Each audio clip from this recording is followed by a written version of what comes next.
ఇజ్దులోడ్ అండి. మీ అందరికీ ప్రభు పేరట వందనాలు తెలియజేస్తున్నాం. ప్రభు మహాకృపను బట్టి మరి యెషయా గ్రంథం 36:11 మునుపటి కంటే అధికమైన మేలు మీకు జీవితంలో కలగజేసేదని రాయబడినట్లుగా మునుపున్న మరి ఆశీర్వాదం కంటే, మునుపున్న అనుభవాల కంటే అత్యధికమైన మేలులతో, అత్యధికమైన కృపతో దేవుడు మన జీవితంలో నింపబోతున్నాడు.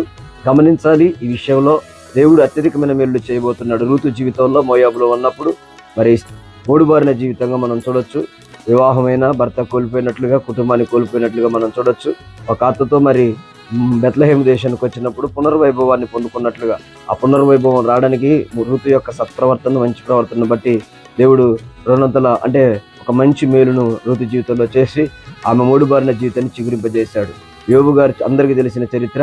మరి ఒకప్పుడు ధనవంతుడైనప్పటికీ సమస్తాన్ని కోల్పోయి అనేక బాధల్లో ఉన్నప్పటికీ మరలా ఇతరుల క్షేమం నిమిత్తమే ప్రార్థన చేసినప్పుడు, స్నేహితుల నిమిత్తమే ప్రార్థన చేసినప్పుడు రెండంతల మేలు పొందుకున్నట్లు మనం లేఖనాల్లో చూడొచ్చు. కనుక మీరు కూడా మంచి మాదిరి కనపరిచి, మంచి ప్రవర్తన కనపరిచి, ఇతరుల క్షేమం నిమిత్తమే ప్రార్థించి, ఇతర యొక్క క్షేమాల గురించి మనం ఆలోచించి వారి యొక్క యోగక్షేమాల నిమిత్తమే మనం ప్రార్థించినప్పుడు దేవుడు మన జీవితంలో కూడా మంచిని కోరుకున్నప్పుడు మన జీవితంలో కూడా దేవుడు రెండంతల మేలుతో నింపును గాక, అధికమైన మేలును మన జీవితంలో కలగజేయును గాక.